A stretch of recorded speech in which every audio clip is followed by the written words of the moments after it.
You have heard this question 100 times. Where should we send our child to? Which board? CBSE, IB, or Cambridge? What if I told you this is the most baseless question in the modern parenting today? I mean, the schools, they are not teaching anything, they're just filtering. What are you saying? But I can't negate that, Shikha, because today the so-called schools, which are considered the engines of transformation, now the popular thought is maybe that's not what they are. They are simply the filtration sieves. They are sorting the children by their family background, by their family privilege, by their family exposure.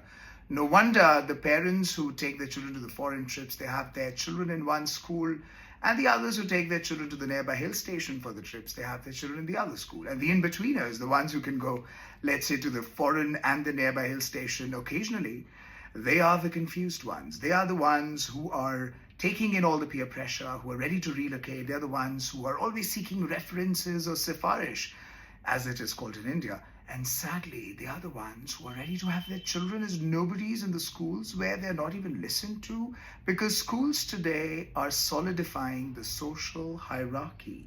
Because if they were really, truly transformative, then there wouldn't have been that Indian education paradox where the coaching industry is now getting bigger than the schooling industry. Wow.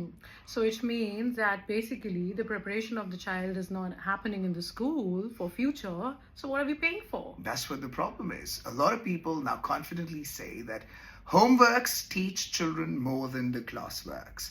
Now, as it is popularly said, the children should be sent for the formal school at the age of 6.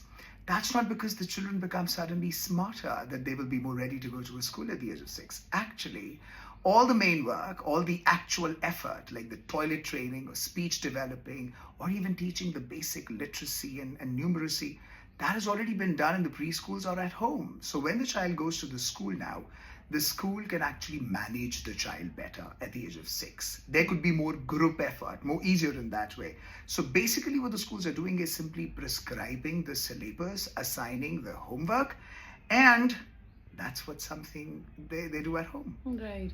So, but aren't international boards like Cambridge or IB, they are more conceptual or more modern? They do try that, there's no doubt about it. But see, even scientifically, the human brain is made in such a way that 60 to 70% of the humans out there, they only function by pattern recognition and never in-depth reasoning. That means 7 out of 10 students in a classroom, they're only worrying about when the teacher is going all hullabaloo with the deep dives into a concept. These 7 out of 10 children are only worried about what worksheet they're going to get.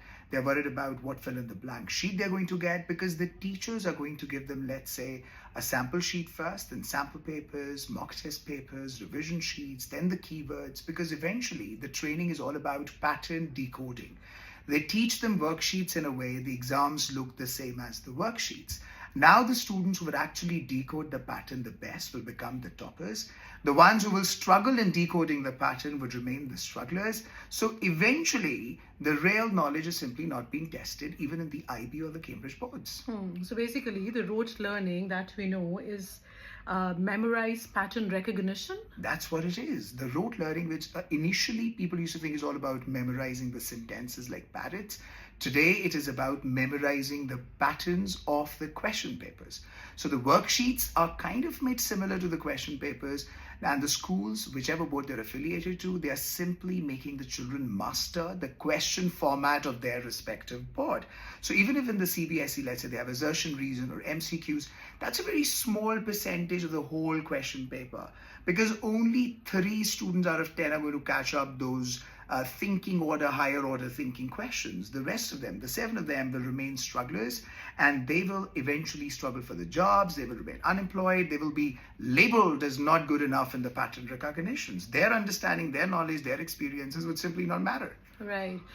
But you know, the international boards, they're using AI now. So don't you think that they can use this and they can assess the child more holistically? So AI as an assessment tool is still in the building phases, because see, the true assessments of students' understanding which we're looking for is not just about speaking and writing. Currently, AI can only assess the speaking and writing. They can't really test the holistic understanding and application of a concept in the child's brain. That means it's still under the developing phases. And even if it develops, the kind of infrastructure infrastructure overhaul that it's going to demand in India, India would just not have the funds for it. And not just the funds, it's also about the bandwidths, the internet, the electricity, the new hardware, training teachers who are going to be the evaluators as well. So that is going to be so difficult that eventually Indian boards, maybe they would be reduced to nothing but the tier 3 third world boards. And that would be a new social hierarchy we're talking about. So here, what the parents should actually do. I mean, what should they really do?